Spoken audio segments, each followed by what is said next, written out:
اعوذ باللہ من الشیطان الرجیم، بسم اللہ الرحمن الرحیم۔ شروع اللہ کے نام سے جو بڑا مہربان نہایت رحم کرنے والا ہے۔ جب میں اپنے استاد شیخ کے ساتھ تھا، ہم نے مزدوری کرنا شروع کی۔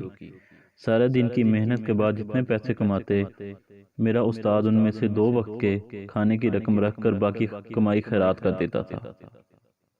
میں نے ایک دن اس سب معاملے کی وجہ پوچھی تو میرے استاد مسکرا کر بولے، تم 11 مہینے میرے ساتھ یہ کام کرو، میں تمہیں اس کے بعد اس کا جواب دوں گا۔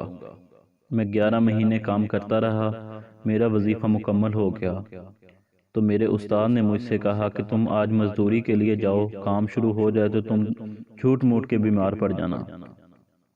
سارا دن کام کو ہاتھ نہ لگانا، شام کو اپنے کام کا معاوضہ لینا اور واپس آ جانا۔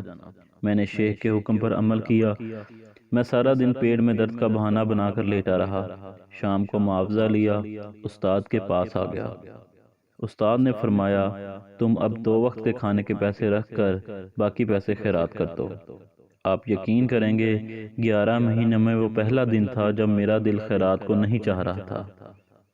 میں نے اس دن خوب سیر ہو کر کھانا کھایا، لیکن میری بھوک ختم نہ ہوئی۔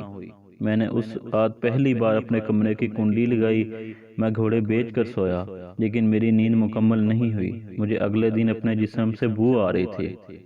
مجھے پہلی مرتبہ اپنے کپڑوں پر پرفیوم لگانا پڑا، اور مجھے پہلی بار نماز میں سکون نہ ملا، اور مجھے پہلی مرتبہ نماز میں لذت محسوس نہ ہوئی۔ میں نے اپنے استاد شیخ کو اپنی ساری کیفیت بتائی۔ وہ ہنس کر بولے، بیٹا، یہ حرام کا مال ہے۔ حرام آپ کی زندگی کی تمام نعمتوں کا جوہر اڑا دیتا ہے۔ آپ انسان سے جانور بن جاتے ہیں۔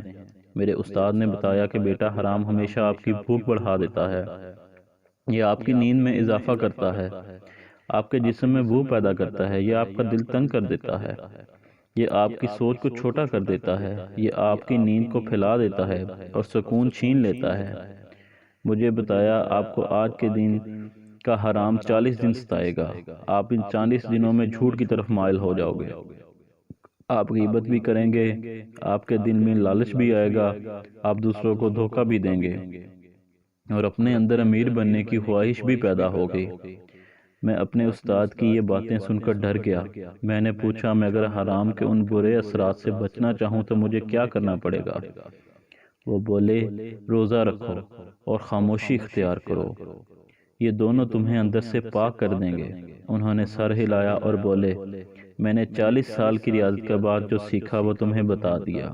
یہ کائنات ایک صندوق ہے، اس صندوق میں جو بھرو گے وہی اس کا ہی پھل ملے گا۔ خدا حافظ۔